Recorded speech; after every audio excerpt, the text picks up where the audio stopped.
तो आप इस वक्त जहां हैं वहां जमे रहिए, क्योंकि दिल्ली का रोमांच अप्रत्याशित है और आधे घंटे में ये रोमांच और बढ़ने वाला है, क्योंकि हम आपको बताने वाले हैं दिल्ली के चुनावों का सबसे बड़ा, सबसे विश्वसनीय एग्जिट पोल। उसके लिए आप बने रहिए एबीपी न्यूज के साथ। मगर बड़ी खबरें इस वक्त क्या उभर कर आ रही हैं, हम सीधे रुख करना चाहेंगे नेहा का।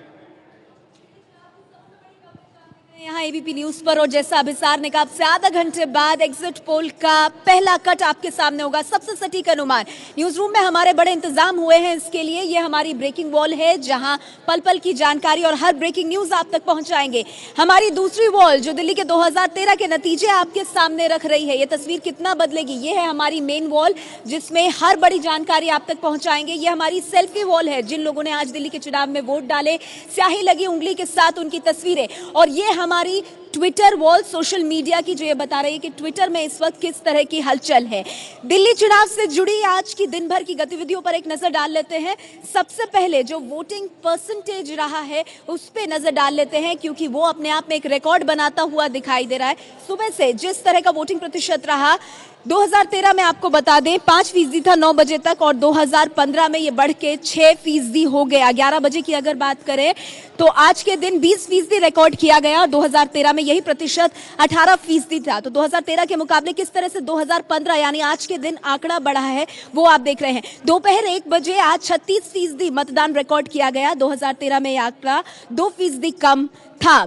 3 बजे के करीब आज 51% लोगों का वोटिंग प्रतिशत रिकॉर्ड किया गया है, और ये 49% था 2013 में। तो लोगों का उत्साह इस बार ज्यादा दिखाई दिया। शाम 5 बजे 63% वोटिंग प्रतिशत रिकॉर्ड किया गया है आज के दिन। 2013 में ये 62% था। तो आपको बता दें 2013 में कुल वोटिंग दिल्ली में हुई थी 66%। सवाल ये बना हुआ है 2015 में ये आंकड़ा कहां जाएगा। रिकॉर्ड तोड़ मतदान, ये तो तस्वीर साफ दिखाई दे रही है, लेकिन ये आंकड़ा कितना छुएगा। 66% था ये 2013 में, इस बार कितना होगा। और अब इस सबसे बड़ा सवाल ये, इस उत्साह के साथ जो लोगों ने आकर के वोटिंग की है, इसका फायदा आखिर दिल्ली के चुनाव में किस पार्टी को मिलेगा। शुक्रिया आपका नेहा। और हम आपको बता दें मेरे साथ 2 राजनीतिक मेहमान जुड़ चुके हैं। योगेंद्र यादव जो कि रणनीतिकार हैं आम आदमी पार्टी के, और वोटिंग खत्म हो चुकी है। सीधे रुक करना चाहेंगे प्रफुल्ल श्रीवास्तव का। प्रफुल्ल, क्या खबर है वोटिंग प्रतिशत को लेकर, अंतिम वोटिंग प्रतिशत को लेकर? के लिए जो मतदान के लिए जो लोग लाइन में लगे थे, जो 6 बजे तक थे, उनको वहां पर पर्चा दी गई हैं, क्योंकि जो लोग आखिरी व्यक्ति जो वहां तक लाइन में खड़ा था उसको वहां पर वोट करके जाएगा, क्योंकि वो 6 बजे से पहले लाइन में था। यानी अभी भी मतदान चल रहा है, और जो चुनाव आयोग है उसके मुताबिक कई पोलिंग बूथ पर लंबी कतारें देखने को मिल रही हैं। 5 बजे तक 63.46% मतदान हुआ है, और अभी भी कई पोलिंग बूथ पर लोग अपने मतदान करने के लिए वहां खड़े हैं। और उनको चुनाव आयोग की तरफ से जो पर्ची दी गई थी कि वो 6 बजे से पहले यहाँ पहुंचे थे, अब वो उसको दिखा के मतदान करेंगे। यानी मतदान अभी भी जारी है। शुक्रिया प्रफुल्ल, मतदान अभी भी जारी है। हम सीधे रुक करना चाहेंगे 2 बेहद खास मेहमान मेरे साथ जुड़ रहे हैं, योगेंद्र यादव और संबित पात्रा। आप दोनों का स्वागत है। सबसे पहले योगेंद्र जी, रिकॉर्ड टूटने वाला है वोटिंग का, यह बात तय है। पिछली बार का भी रिकॉर्ड टूटने वाला है, क्या चिंता है आपको इस बात को योगेंद्र जी? तो पोहोचत असल्यामुळे भारतीय जनता पक्ष कारण भारतीय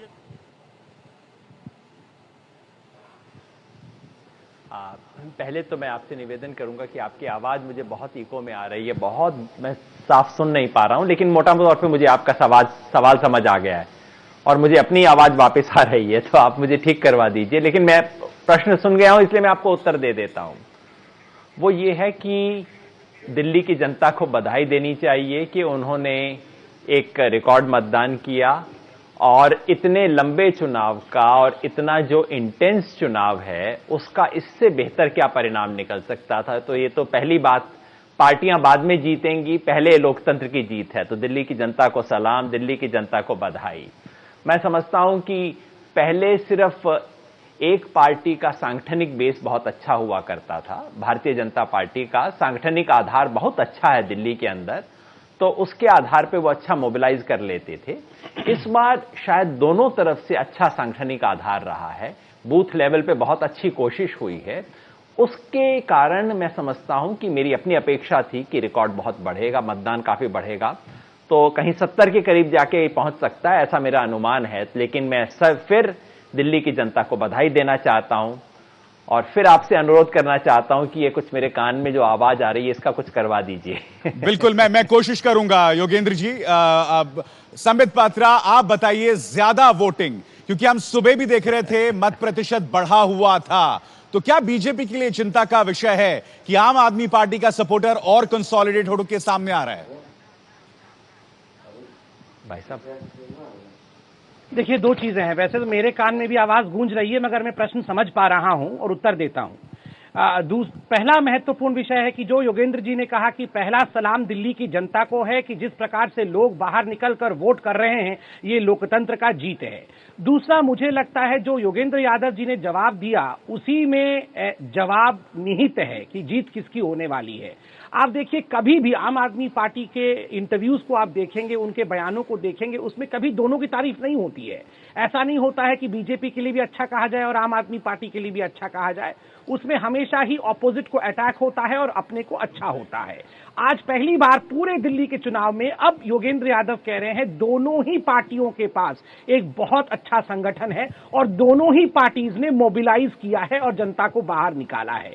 इसमें अगर ये दोनों कह रहे हैं, उसका अर्थ है कि भारतीय जनता, ये तो इनकी दरियादिली हुई ना संबित पात्रा। भारतीय जनता पार्टी आपको रेसिप्रोकेट करना चाहिए उनकी दरियादिली का। को वोट मिल रहा है, वरना ये दोनों नहीं कहते। और दूसरा, मैं आपको याद दिला दूं, 2014 के लोकसभा के इलेक्शन के समय योगेंद्र यादव जी का आपने एक इंटरव्यू लिया था जिसमें आपने उनसे पूछा था कि क्या हो रहा है, तो उसमें बिल्कुल उन्होंने यही कहा था कि दोनों पार्टी ने अच्छा किया है, मगर कहीं ना कहीं ओब्लिकली हिंट दिया था कि भारतीय जनता पार्टी आगे बढ़ रही है। आज मुझे दोबारा वही जवाब नजर आ रहा है। योगेंद्र जी, अगर आप सुन पा रहे हैं हमारी आवाज, बीजेपी का यह कहना है, संबित पात्रा का कहना है कि आप एक तरह से हार मान रहे हैं, आपका लहजा इस तरह से कि आप हार मान रहे हैं।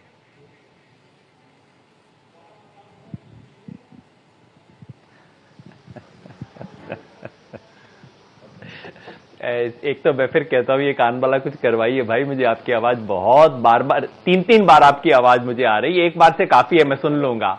और मैं समझ रहा हूं कि चलिए योगेंद्र जी, संबित जी, मैं आपके पास आता हूं। हम ऑडियो ठीक करते हैं, हम आपका ऑडियो ठीक करते हैं दोनों का। चलिए, हम तमाम एक्सपर्ट्स हैं मेरे साथ, तमाम एक्सपर्ट्स हैं, उनसे हम बात करना चाहेंगे। ज्यादा प्रतिशत, अब इसको लेकर एक विवाद है, हर पार्टी अपने पक्ष में इसको करना चाहती है, आप कैसे देखते हैं इसको शीला? आज सुबह से मैं देख रही हूँ कि जैसे जैसे दिन ख़त्म हो रहा है अभी और 70% की बात आई, तो सुबह में मैं देख रही थी कि बीजेपी की बॉडी लैंग्वेज अलग थी और आपकी बॉडी लैंग्वेज अलग थी। 12 बजे के बाद में अब मैं देख रही हूँ कि बीजेपी में वो उत्साह आ गया, बीजेपी में उत्साह आ गया। बिल्कुल, वो मुझे लगता है कि वो ये समझ रहे हैं कि ज्यादा वोटिंग हुई है तो फायदा उनको है, सरकार वो बना लेंगे, ऐसा उनको लग रहा है। दिबांग, आप ग्राउंड में थे, आपको क्या महसूस हुआ? मुझे लगा एक तो जो उछाल आई थी बीजेपी में, वो चूंकि अब हो चुका है पोलिंग, तो मैं बोल सकता हूं कि वो एक बार फिर वापस जा रही है। तो 14% का जो उछाल आ गया था बीजेपी 46 पर जो पहुंच गई थी पिछले लोकसभा चुनाव में, मतलब एक के बाद एक लोग बोल रहे थे कि हमने पिछली बार जिसको दिया था उसको हम लोगों ने इस बार नहीं दिया है। पार्टी तो नहीं बता रहे थे, पर जाहिर है, साफ है कि वो फिर 32 पे 33 पे ऐसा लग रहा है कि आंकड़ा तो साफ कहना मुश्किल है, पर यह है कि उनका वोट पहले जो आ गया था, जो एक उभार आ गया था, क्योंकि आप बीजेपी को देखिए करीब 33-36 के आसपास फीसदी के आसपास उनका रहता है। मैं वोटिंग खत्म हो चुकी है, मैं बहुत ही संक्षिप्त में अपने तमाम पैनलिस्ट से जानना चाहता हूं कि आपके हिसाब से जो आज 6:30 बजे हमारा एग्जिट पोल आने वाला है, सबसे ज्यादा सीटें किसको मिलने वाली हैं? मैं बहुत संक्षिप्त में सबसे जवाब चाहूंगा। सबसे पहले जयंत घोषाल, सीधा जवाब। देखिए, कोई संख्या का प्रेडिक्शन हम नहीं करना चाहते हैं, एस्ट्रोलॉजर नहीं है, लेकिन बीजेपी और आप में कोई किसी के लिए कोई मतलब जो स्वीप कहते हैं वो नहीं होगा। 3-4 सीट में बीजेपी नंबर 1 हो जाएगा। BJP number 1, Jayant Ghoshal. आप बताइए सुषमा यादव, नंबर 1 पार्टी कौन सी होगी? देखिए, जिस तरह से वोटिंग पैटर्न अब दिख रहा है और वोट परसेंटेज बढ़ा है, वो हमेशा कैडर बेस्ड पार्टी के पक्ष में जाता है, और इन तीनों पार्टियों में यदि कैडर बेस्ड पार्टी कोई है तो वो भाजपा। आप भी बीजेपी। भाषा सिंह, क्या आप भी सोचती हैं कि नंबर 1 बीजेपी उभर कर आने वाली है? देखिए, मेरा मानना है कि ये जो पूरी फाइट है उसमें आपके पास बढ़त है, और अगर शुरुआती ब्रेकअप है जो मैंने पहले भी कहा, वो आप अभी भी आपको नंबर 1 पार्टी मान रही है? भाषा सिंह नंबर 1। आप बताइए अरविंद जी, नंबर 1 पार्टी कौन सी उभर कर आ सकती है? निश्चित रूप से आप पार्टी आएगी, कितनी सीटें जाएगी वो नहीं कर सकते, लेकिन आम आदमी पार्टी। आप बताइए निशा राणा, आपके हिसाब से नंबर 1 पार्टी कौन सी? निश्चित रूप से भारतीय जनता निश्चित रूप से भारतीय। खुर्रम रजा, आपके हिसाब से नंबर 1 पार्टी कौन सी होगी? 10 तारीख को हो सकता है कि नंबर 1 पार्टी बीजेपी हो, मगर आज जो है आपके एग्जिट पोल आएंगे उसमें हो सकता है नंबर 1 आप हो, क्योंकि आपका वोटर जो है वो बहुत वोकल है। बहुत वोकल है, अहम बात आपने कही है। आप बताइए अबू दुबे, नंबर 1 आप या बीजेपी? मेरे ख्याल से आम आदमी पार्टी आगे रहेगी। नंबर 1 पार्टी आप है। आप शंकर अय्यर, नंबर 1 आप या बीजेपी? देखिए, संघ, संगठन, संसाधन, शाही इमाम, बीजेपी की शाही स्नान हो सकती है। ये शंकर अय्यर ऑफ एस शंकर अय्यर के 4 एस थे। खैर, आपके हिसाब से नंबर 1 कौन से विजय? आम आदमी पार्टी। आम आदमी पार्टी। रशीद, नंबर 1? एक डिसाइसिव मैंडेट आएगा, दोनों का बराबर नहीं होंगे, एक पार्टी को ज्यादा सीटें मिलेंगी 40 के आसपास और दूसरी पार्टी का फॉलो। नंबर 1 बताइए ना, ये सब छोड़िए। नहीं, देखिए ये बड़ा मुश्किल है प्रेडिक्ट करना। छोड़िए ना साहब, आप डिप्लोमेटिक हो रहे हैं। नंबर 1 पार्टी कौन सी होगी? कांटे की टक्कर, लेकिन आपको एज होगा। आपको एज होगा। शेष नारायण, कोई कांटे मांटे की टक्कर नहीं मियां, झाड़ू फिर रही है आपकी। झाड़ू फिर रही है। नंबर 1 पार्टी आम आदमी पार्टी। शिव शक्ति, आप बताइए नंबर 1 पार्टी कौन सी होगी? Bharatiya Janata party. BJP. Kanchan Gupta, BJP या आप? BJP. BJP. Virendra ji, BJP या आप? टफ टू कॉल, पर कांग्रेस हो सकती है। नहीं, कांग्रेस होती। चलिए, ये एक बिल्कुल नई बात उभर कर आई है, और वीरेंद्र जी ने जैसी कहा, ठहाका पूरे न्यूज रूम में। आप बताइए संगीता, जल्दी से। देखिए, मेरा सीधे मानना है कि वोटर जितना वोकल हो रहा है आम आदमी पार्टी का, अगर उस नजरिए से देखें तो एग्जिट पोल में आम आदमी पार्टी की लीड मिल रही है। तो विजय, आप किससे पूछना चाहेंगे? मेरा सवाल संबित पात्रा जी से है कि आपका इतना जोर लगाया आपने, प्रधानमंत्री चुनाव मैदान में उतरे, अभी हमारे विकास भदौरिया बता रहे थे कि 450 से ज्यादा लोग, जिसमें वो बता रहे थे कि संघ के प्रचारक, फुल टाइम प्रचारक, ये सब भी उतरे, तो एक क्षेत्रीय पार्टी जो बिल्कुल पिद्दी सी पार्टी जिसे आप कहते रहे, उसे हराने में इतना पसीना बहाना पड़ा।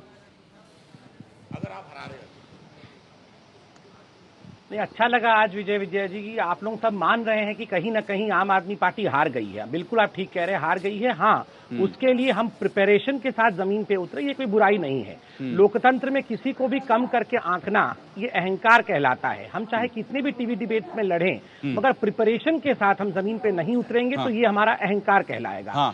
दूसरी बात है, ये आम आदमी पार्टी और कांग्रेस हमारे पे आरोप लगाती रही कि प्रधानमंत्री से लेके तमाम लोग हमारे जमीन पे उतरे। क्यों ना उतरे? हमारे पास एक संगठन है। अभी मैं सुन रहा था, आप ही में से किसी बहुत वरिष्ठ पत्रकार ने कहा कि कैडर बेस्ड पार्टी, एकमात्र कैडर बेस्ड पार्टी है। स्वाभाविक रूप से हमारे पास कैडर है, हमारे पास नेता हैं, तो वो क्यों नहीं जमीन पे उतरे? वो क्यों नहीं लोगों के पास जाएं? जिनके पास नहीं है उनको चिंता करनी चाहिए कि वो क्या करेंगे, हम क्यों चिंता करें? तो देखिए, मैं हमेशा कहता हूं, preparation is a merit, preparation is never a demerit. ठीक है संबित। मीम अफजल हमारे साथ जुड़ गए कांग्रेस से। वीरेंद्र जी के पास सवाल है मीम अफजल के लिए। मैं ये आपसे पूछना चाहता हूं कि अगर आपकी कॉन्स्टिट्यूएंसी, जो कांग्रेस की कॉन्स्टिट्यूएंसी है, वो ले जाएगी। मैं अभी देख रहा था चुनाव में ये भी आया कि 25 से 30% जो आपका वोटर है वो कांग्रेस का ट्रेडिशनल वोटर है, और अगर आप किसी वजह से सरकार यहाँ बना लेती है और आपकी कॉन्स्टिट्यूएंसी जो पूरी तरह सारी उम्र के लिए वो छीन लेगी, तो लॉन्ग टर्म नुकसान तो आपको होगा। इससे अच्छा ये नहीं होता कि आप चुपचाप बीजेपी को सपोर्ट करें शॉर्ट टर्म के लिए, और कल उसके बाद जो है अपनी दुकान फिर बढ़ाएं।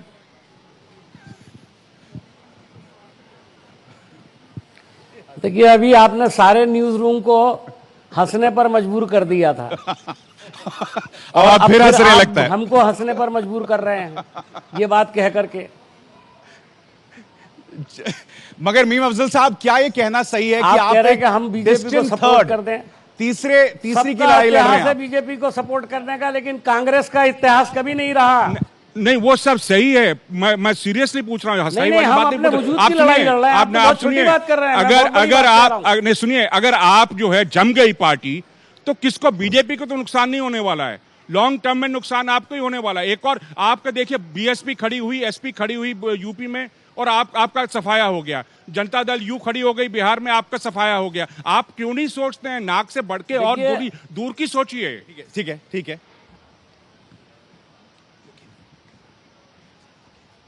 बिल्कुल सोचेंगे, आपके मशवरे पर जरूर अमल करेंगे जी। लेकिन आप इतने, मुझे लग रहा है कि कांग्रेस से ज्यादा आप घबराए हुए हैं। चलिए और आपकी हमदर्दी के लिए मैं आपका शुक्रगुजार हूं। चलिए अगला सवाल, संगीता। संबित पात्रा, मेरा सवाल आपसे है कि आप, बीजेपी आमतौर पे ये मानती है कि अगर हाई वोट अगर परसेंटेज जा रहा है तो उसके फेवर में जा रहा है, लेकिन अगर पिछली विधानसभा का हम एग्जांपल लें जो दिल्ली में वोट पड़े थे, तो कहीं ना कहीं वो जो हाई वोट गया परसेंटेज, वो आम आदमी पार्टी के लिए फायदे में रहा, आम आदमी पार्टी फायदे में रही उसमें। इस बार अगर ये 70% तक जाता है तो ये आप अपने पाले में करेंगे या कि योगेंद्र जी के पाले में जाएगी ये वोट जो है वो? स्मिता जी, दो चीजें हैं। पहला विषय है, आप देखिए 2014 से एक हिंदुस्तान की राजनीति में पैराडिम शिफ्ट आया है, कहीं ना कहीं से हायर वोटिंग परसेंटेज, एक तो जागरूकता बढ़ी है, लोग बाहर आके वोट करते हैं, और उस वोट से भारतीय जनता पार्टी अर्थात डेवलपमेंट और विकास की राजनीति को लाभ आया है। उसके बाद तमाम जितनी राज्यों में इलेक्शन हुए हैं, उन तमाम राज्यों में हमने देखा है कि जहां वोटिंग परसेंटेज बढ़ा है भारतीय जनता पार्टी को, जैसे कि आप कह रही हैं, लाभ हुआ है, होना भी चाहिए। दिल्ली में पिछली बार मैं आपको याद दिलाते हुए कावियाट अटैच करते हुए कि हम सिंगल लार्जेस्ट पार्टी थे, आम आदमी पार्टी को लाभ नहीं हुआ था, हम सिंगल लार्जेस्ट पार्टी थे। हाँ, इट वॉज अंडरडॉग, वो अचानक 28 सीट लेके आई थी, मगर मैं उसे कहता हूं रोमांटिक पॉलिटिसाइजेशन था, वो एक रोमांटिक एरा था पॉलिटिक्स का, मगर लोगों का जागृति बढ़ा है। उसके बाद वो आम आदमी पार्टी को पहचान पाए हैं और वहां से बहुत लोग कट के हट गए। ठीक है, तो स्वाभाविक रूप से इसका जवाब हम योगेंद्र जी से लेते हैं। योगेंद्र जी, हमारे लिए हो। भाषा सिंह का सवाल है आपके लिए, भाषा सिंह का सवाल है योगेंद्र जी। योगेंद्र जी, ये बताइए कि आप तमाम चुनावों में आकलन करते रहे, आज वोटिंग खत्म हुई, आप कितनी सीट दे रहे हैं? और सबसे मुश्किल आपके लिए पिछले 2 दिनों में लोग बता रहे हैं कि आपके पास जो आत्मविश्वास था वो कम हुआ और धीरे धीरे वोटिंग खत्म होते होते और थोड़ा कम है। इसकी क्या वजह लगता है कि आप जो जवाब ठीक से नहीं दे पाए वह है या कोई और वजह है? और फाइनली आपका अपना आकलन आपके लिए कितना है? सीट्स और आत्मविश्वास में कमी, 2 सवाल हैं यहां पे।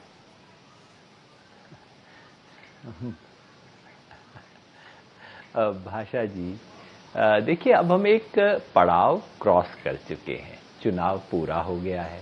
इस स्टूडियो में हम चाहे जो कुश्ती लड़ लें, सम्मित जी अभी भी कुश्ती लड़ने के मूड में हैं, लेकिन जो कुश्ती हो जाए, जो चित्त हो जाए, उससे एक वोट शायद इधर से उधर नहीं होगा। तो मैं समझता हूं ये समय है विनम्रता का, ये समय है थोड़ा सोचने का। पिछले 15-20 साल मैं दोनों तरफ बैठा हूं, मैं आपकी तरफ भी बैठा हूं, इस तरफ भी बैठ रहा हूं। इसके सबक मेरे लिए 2 हैं। पहला सबक ये है कि राजनेताओं को थोड़ा विनम्रता से पेश आना चाहिए, क्योंकि एग्जिट पोल वगैरह सचमुच बहुत काम की बात कहते हैं, उन आंकड़ों से झगड़ना नहीं चाहिए कभी भी, आंकड़ों से झगड़ते हुए बहुत बुरा लगता है। जी बिल्कुल। और दूसरा ये भी सीखा है कि ये जो पोलस्टर्स हैं, एग्जिट पोल वाले, जिनमें मैं हुआ करता था, उन्हें भी शायद बहुत विनम्र होने की जरूरत है, क्योंकि ये कोई फाइनल रिजल्ट नहीं होता। आज प्रोग्राम के अंदर अगले 2-2.5 घंटे तक हम शायद ऐसे बात करेंगे, मुझे कोई आइडिया नहीं आपके आंकड़े क्या होंगे, लेकिन हम ऐसे बात करते हैं कि हम सरकार बनवा के ही स्टूडियो से उठेंगे और 3 दिन बाद पता लगता है कि आंकड़े बहुत ही गलत थे। पिछली बार आपकी चैनल ने बताया था कि 37 सीट बीजेपी को आएंगी और 15 सीट आम आदमी पार्टी को आएंगी। 32 और 18 था। जी, 32 और 18 दोनों तरफ से विनम्रता की जरूरत है। आपने मेरा अपना जी 32 और 18 32 रिवाइज किया हाँ, था 32 हाँ, जो हमारा फाइनल कट था 32 बीजेपी और 18 आम आदमी पार्टी। आप जरूर ठीक बता रहे हैं। अच्छा, फाइनल कट था, माफ कीजिए, फिर मैं सेकंड जी मैं उसे करेक्ट कर लूंगा। तो मैं समझता हूं दोनों तरफ विनम्रता और साफगोई की जरूरत है। आपने मेरा अपना मूल्यांकन पूछा, मैं फिर दोहरा देता हूं। मैं जानता हूं कि 10 तारीख को आप मेरे से इस पे सवाल पूछेंगे, लेकिन एक आज मैं दिन भर घूमता रहा हूं और ये मेरे कहने से न तो मेरी पार्टी को 1 वोट हासिल होने वाला है, लेकिन मेरी अपनी रीडिंग ये है भाषा जी कि सचमुच मैंने कई हवा लहर वाले चुनाव देखे हैं।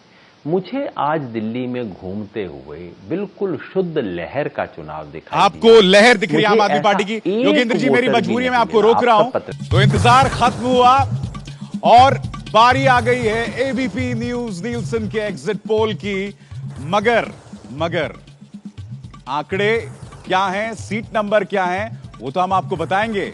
सबसे पहले बात करते हैं किससे कितने प्रतिशत वोट मिले। सीधे रुख करना चाहेंगे नेहा का। नेहा, अभिसार सबसे पहले अपने दर्शकों को बताएंगे 2013 में वोट प्रतिशत कितना था। कांग्रेस पार्टी को 25% वोट मिले थे जो 8 सीटों में तब्दील हुए थे। तो कांग्रेस पार्टी को 25% वोट मिले थे 2013 में। 2015 का एग्जिट पोल बता रहा है कि यह आंकड़ा दरक गया है, 19% पर आ गई है कांग्रेस पार्टी। फर्स्ट कट है यह हमारा, यानी दोपहर 3 बजे तक हुई वोटिंग के आधार पर एग्जिट पोल की तस्वीर दिखा रहे हैं। कांग्रेस पार्टी को नुकसान हुआ है 6% वोट शेयर का। 2013 के 25% के वोट शेयर से गिरकर 19% पर आ गई है कांग्रेस पार्टी। तो ये बड़ी तस्वीर हम आपको दिखा रहे हैं। हमारा एग्जिट पोल दोपहर 3 बजे तक जो वोटिंग हुई है 51%, उसके आधार पर कांग्रेस पार्टी को 6% का नुकसान वोट प्रतिशत के आधार पर। बात करते हैं बीजेपी की। 33% वोट प्रतिशत था बीजेपी का 2013 के विधानसभा चुनावों में।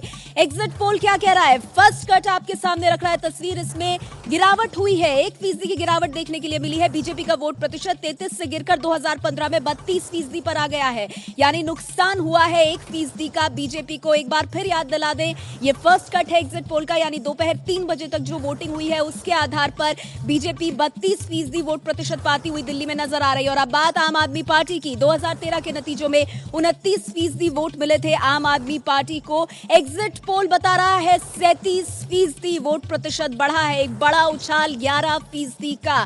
फर्स्ट कट हमारा दोपहर 3 बजे तक के आंकड़ों के आधार पर, माफ कीजिएगा 8% का फायदा दिखाई दे रहा है। एग्जिट पोल के हिसाब से 29 वोट प्रतिशत था और एग्जिट पोल में बढ़कर हुआ है 37%।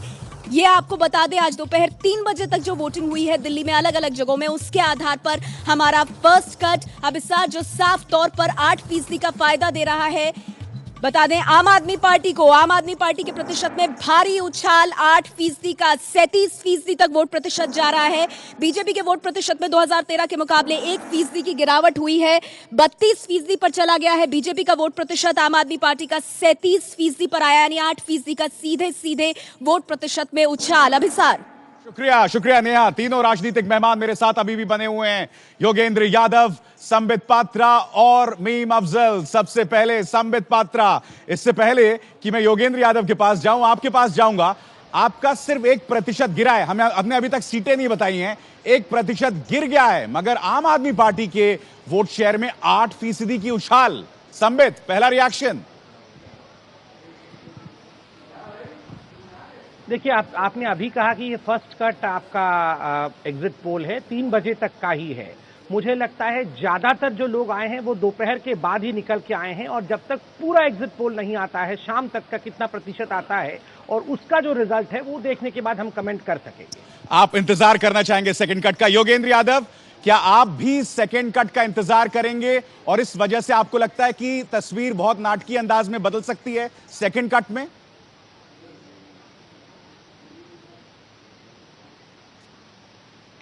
इंतज़ार तो मैं 10 तारीख का करूंगा, क्योंकि अनुभव दिखाता है कि ये चीज़ें बदलती रहती हैं। लेकिन अभी तक जो आपका आंकड़ा दिखा रहा है 5% का फायदा, 5% का अंतर, यानी कि आम आदमी पार्टी और बीजेपी के बीच में 5% का फासला है।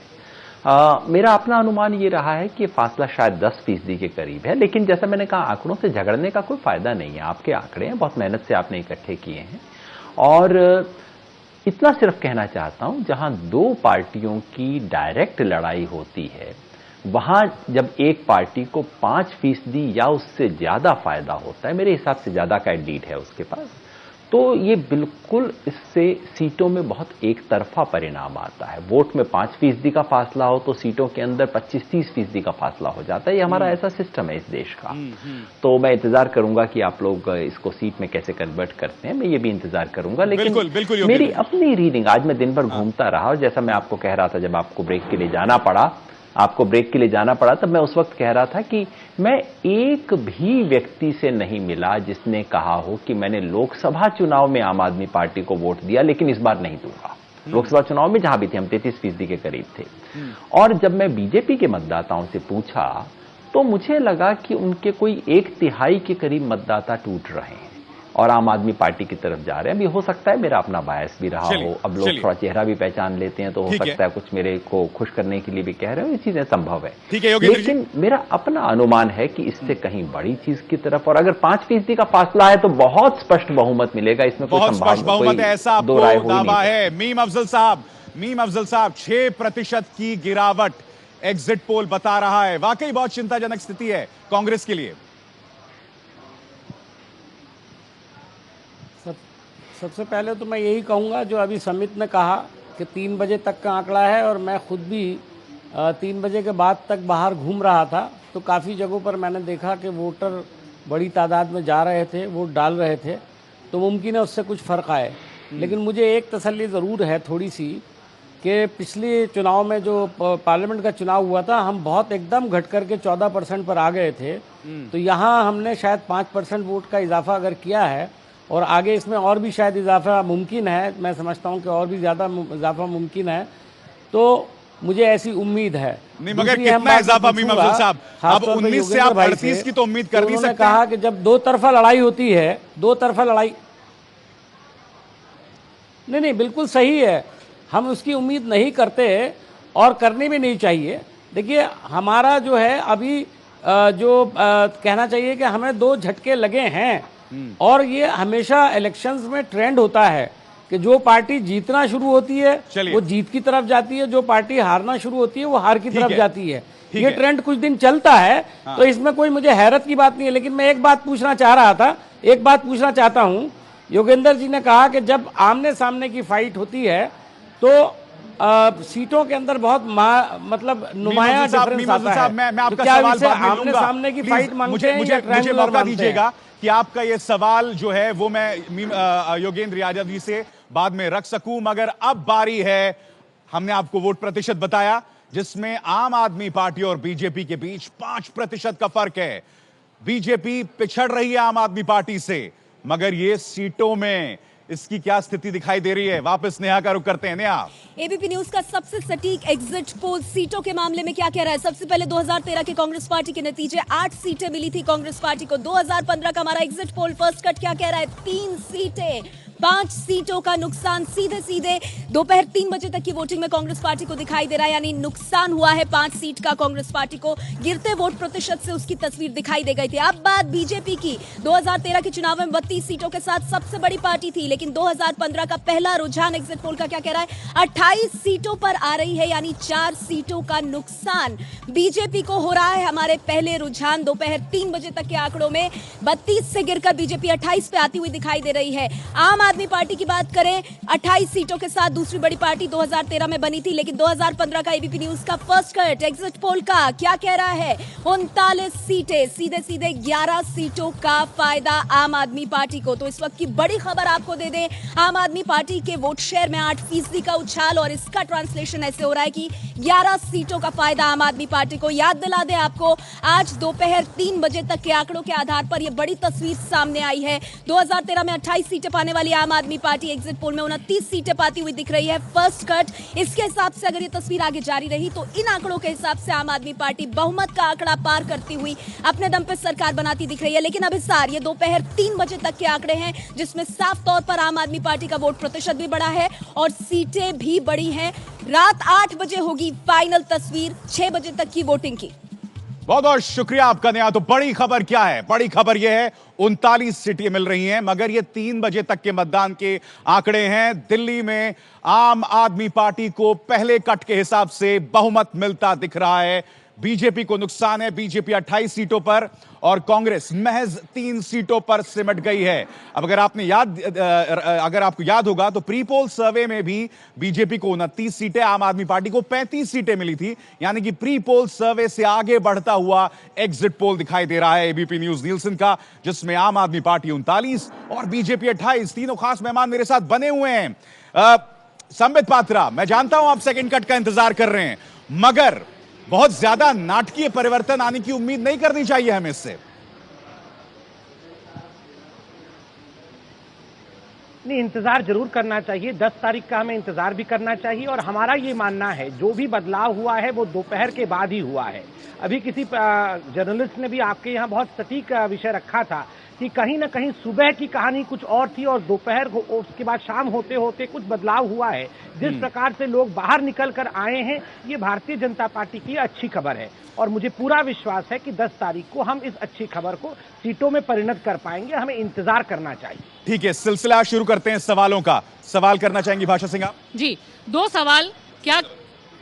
एक सवाल, क्या आपने जिस तरह से आप पर पर्सनल अटैक किए, निजी हमले किए, उससे आपको नुकसान हुआ? एक ही सवाल की अनुमति है। दूसरा, क्या किरण बेदी को सीएम बनाने, उम्मीदवार बनाने से नुकसान हुआ भाजपा को?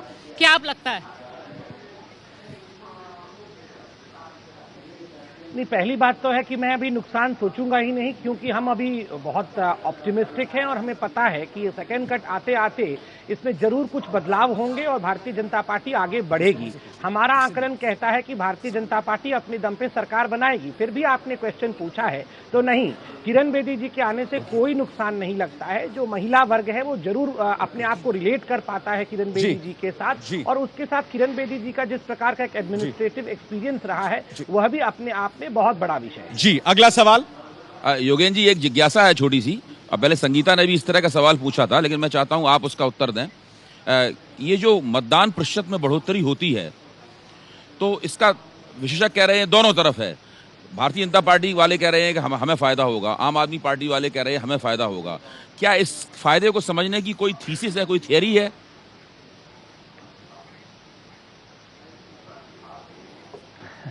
अबे जी, आप तो खुद जानते हैं, इस पे बहुत रिसर्च हुई है और इस सारे रिसर्च का मैं एक कपड़ा छान निचोड़ आपको बता सकूं तो वो ये कि इसका कोई एक ट्रेंड नहीं है। निर्भर ये करता है कि वो मतदान में इंक्रीज कहाँ हुआ है। अगर ये दिल्ली के पेरिफेरी के जो इलाके हैं, झुग्गी झोंपड़ी अनऑथोराइज्ड ग्रामीण इलाके में हुआ है, तो जाहिर है आम आदमी पार्टी को फायदा हुआ है।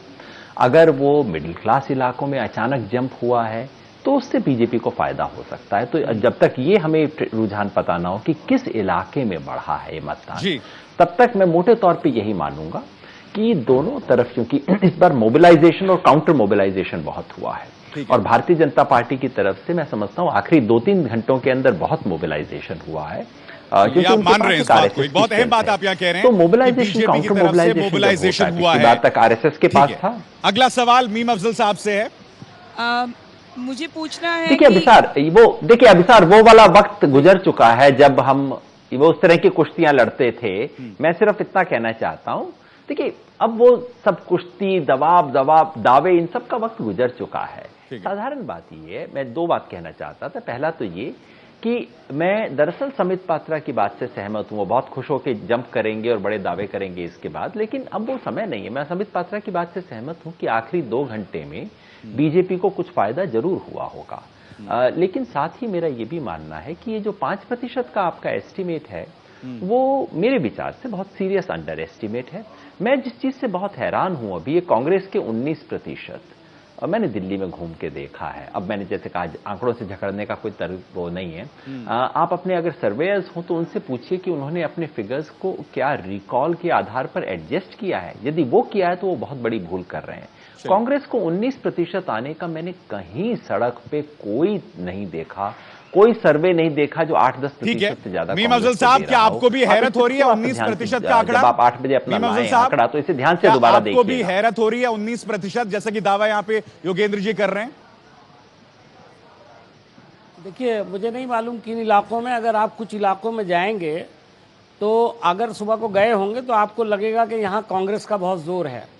मुमकिन है उन जगहों से आपने ये नतीजा अख्ज़ किया हो कि हमको 19% वोट मिला है। लेकिन मैं एक बात कह सकता हूं, चूँकि योगेंद्र भाई भी कह रहे हैं और मैं समझता हूं कि इस वक्त बहुत सीरियस बात हो रही है, और वाकई मैं इस बात को मानता हूं कि जो कुछ नतीजा है वो तो डब्बे में बंद हो गया। अब हमको हकीकत के साथ सामना करना है, चाहे कोई भी पार्टी हो, चाहे बीजेपी हो, चाहे मुझे ऐसा लगता है कि शुरू में आप पार्टी के ताल्लुक से यकीनन बहुत सारे क्वेश्चंस थे, लेकिन आहिस्ता आहिस्ता जिस तरह से भारतीय जनता पार्टी ने इन पर अटैक किया और काफ़ी पर्सनल अटैक किए, मुझे लगता है कि आम आदमी को, यहाँ तक कि मैं कहता हूँ 2 करोड़ का जो मामला आया, मैं खुद इस बात का गवाह हूँ। कई लोगों से मैंने बात की, जो गरीब लोग थे उन्होंने कहा नहीं ये सब प्रोपेगेंडा है और ये आप पार्टी को बदनाम करने की साजिश है। संबित हमने भी पात्रा, उसकी जवाब दीजिए इस तनकीद बात की थी, का। हमने भी उसके खिलाफ बोले थे। 2 करोड़ वाला लेकिन मैंने मामला आम भी आदमी को आपके महसूस पक्ष किया में नहीं गया, कि उसका और फायदा ये नहीं कांग्रेस हुआ भी कह रही इनको, है। उसका नुकसान हुआ है। नहीं, कांग्रेस तो कहेगी। आज बड़ा आश्चर्य हो रहा है कि कांग्रेस भी आम आदमी पार्टी का जुबान बोल रही है। मैं बिना कुश्ती किए हुए, जिसको योगेंद्र जी कुश्ती कह रहे हैं, बिना कुश्ती किए हुए मैं ये बोलूंगा, चाहे नुकसान हुआ हो चाहे फायदा हुआ हो। समित जी, बस यही बात मैं नहीं सुनना चाहता था आपसे। एक सेकेंड, चलिए अगला सवाल। समित भाई, आपसे एक छोड़ सवाल है। दीजिए ना, समित मैं भाई, जवाब दे, नहीं मैं इसका जवाब दे दूं। हाँ, मेरा सवाल है, मैं ये कहना चाहता था कि आप देखिए, चाहे नुकसान हुआ हो चाहे नुकसान नहीं हुआ हो, मगर देश के सामने सच्चाई रखना हमारा कर्तव्य था। देश के सामने एक आवाम नामक संस्था ने सच्चाई रखा। हमने जरूर उन तथ्यों को देश के सामने पूछा कि आम आदमी पार्टी जो एकदम मोरल हाई ग्राउंड रखती है वो इस पे जवाब दे। आवाम वाले मुद्दे पर बहस नहीं करेंगे। मीम अफजल साहब, हम आवाम वाले मुद्दे पर बहस नहीं करेंगे, अभी हम उस मुद्दे पे बहस नहीं करेंगे। अगला सवाल। समित भाई, आपने स्टार्टिंग में कहा कि कोई भी अपोनेंट हो उसको लाइटली नहीं लिया जाना चाहिए, इसलिए भारतीय जनता पार्टी ने तबियत से चुनाव लड़ा। क्या लगता है पिछले चुनाव में गडकरी का आम आदमी पार्टी को चिल्लर बोलना कहीं ना कहीं आपको तकलीफ दे गया, या आपने उनको सीरियसली नहीं लिया, इसलिए पिछले साल आप बड़ी पार्टी बनते हुए भी सरकार नहीं बना पाए? नहीं, देखिए, सरकार हम बड़ी बातें होते हुए भी नहीं बनाए, क्योंकि हमारे कुछ उसूल है, हमारे कुछ प्रिंसिपल्स थे। इस कारण हमने जोड़ तोड़ की राजनीति में विश्वास नहीं किया और हमने सरकार बनाया नहीं। और आम आदमी पार्टी को कांग्रेस का समर्थन मिला, उन्होंने सरकार बनाया। और जहां तक कुछ आपने चिल्लर वाला विषय उठाया, मुझे लगता है अगर व्यक्तिगत एक्यूजेशंस का सवाल है तो पहला अगर तीर किसी ने चलाया है तो आम आदमी पार्टी ने अपना जो नींव रखा है, राजनीतिक नींव, वो व्यक्तिगत हमलाओं पे ही रखा है। और एक बहुत ही इंटरेस्टिंग फिनोमिना हुआ है, आप ऑब्जर्व करें तो। चलिए अगला सवाल योगेंद्र जी से ही हम करते हैं। ठीक है संबित, अगला सवाल योगेंद्र जी से। हाँ, शंकर अय्यर। योगेंद्र जी, आपसे सवाल मेरा यह है कि कांग्रेस के जो परसेंटेज है उस पर आपको हैरत है और कई लोगों को हैरत हो सकती है। इसका ट्रांसलेशन 3 सीट होता है और प्रोपोर्शनेटली जो अलग बीजेपी की वोट शेयर है और आम आदमी की वोट शेयर है, इसमें कोई साइंस है या ये मियर एक्सट्रापोलेशन है? आप कैसे इसको जज करते हैं? 19% वोट के 3 सीट सिर्फ आए, या तो सीट का आकलन कम है या वोट का।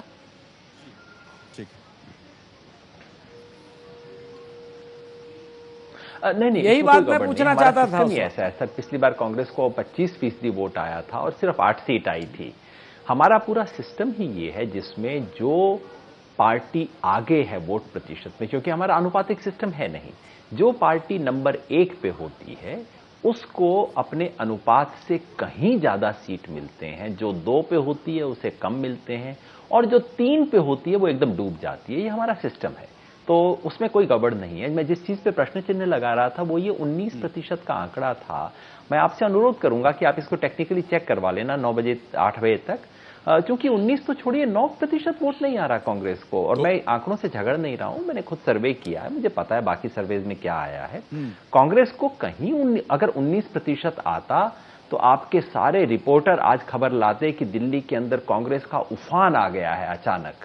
वैसा कुछ हुआ नहीं। ठीक है, अगला सवाल योगेंद्र जी आप ही से हो सकता है। योगेंद्र जी, अगला सवाल भी आप ही से। 39 सीटों की आंकड़े की फिलहाल हम बात कर रहे हैं, मेरे ख्याल में हम बहुत जी अगला सवाल भी आप ही से। योगेंद्र जी, मेरा सवाल आपसे ये है, एक बात अभी संबित पात्रा कह रहे थे जिससे आपने भी सहमति जताई कि बीजेपी और संघ की ओर से कहीं ना कहीं एक मोबिलाइजेशन हुआ है और दोपहर में वोटर निकले हैं। तो ये जो एग्जिट पोल अभी जो रफ कट दिखा रहे हैं और एक्चुअल नतीजे में आपको इस मोबिलाइजेशन का कितना परसेंटेज का फर्क दिख रहा है, कि कितना तक फर्क पड़ सकता है इसका?